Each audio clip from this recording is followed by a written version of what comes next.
जय सनातन जय भारत। अल्पसंख्यक मंत्रालय जो किसी विशेष समुदाय को सशक्त करने के लिए बनाया गया। अल्पसंख्यक मंत्रालय जो किसी विशेष समुदाय को रोजगार देने के लिए बनाया गया है।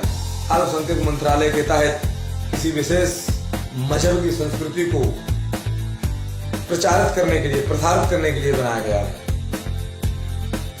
अल्पसंख्यक मंत्रालय हमारे देश में भेदभावपूर्ण एक योजना है, एक मंत्रालय है।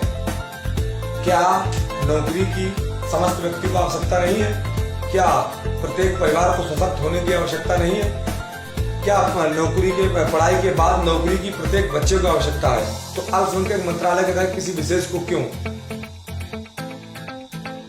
अल्पसंख्यक मंत्रालय की गणना यदि की जाए तो मेरे मतानुसार या मेरी जानकारी के अनुसार जिस बहुसंख्यक समुदाय से 2% से कम जिसकी जनसंख्या होती है वह अल्पसंख्यक के योजना में आता है, वह अल्पसंख्यक के दायरे में आता है। और यदि विश्व जनसंख्या के आधार पर गणना की जाए तो सनातनी हिंदू समाज ही अल्पसंख्यक है, क्योंकि 56 देश 108 देश 56 देश मुस्लिमों के हैं, 108 देश ईसाइयों के हैं, हिंदुओं के चंद देश हैं। विश्व जनसंख्या के आधार पे हिंदू ही अल्पसंख्यक है, तो क्यों नहीं हमारी भारत सरकार विश्व जनसंख्या के आधार पे सनातन संस्कृति को बढ़ावा देती है, सनातन हिंदुओं को सशक्त करने की योजना बनाती है।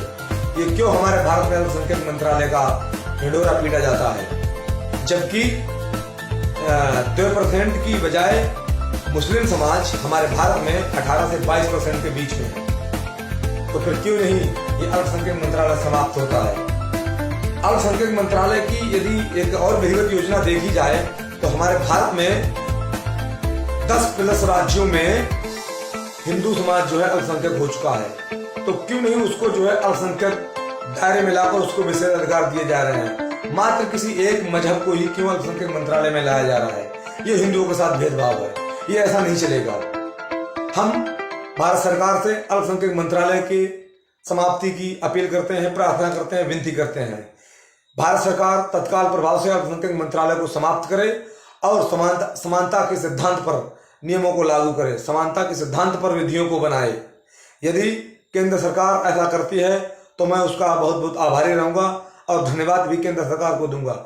यदि केंद्र सरकार ऐसा नहीं करती है तो भविष्य में राष्ट्रीय सनातन पार्टी की सरकार बनने पर अल्पसंख्यक मंत्रालय के साथ साथ जितने भी भेदभावपूर्ण विधियां हैं, जितने भी भेदभावपूर्ण कानून हैं, उन सबका संशोधन करके समानता के सिद्धांत पर कानूनों को लागू किया जाएगा।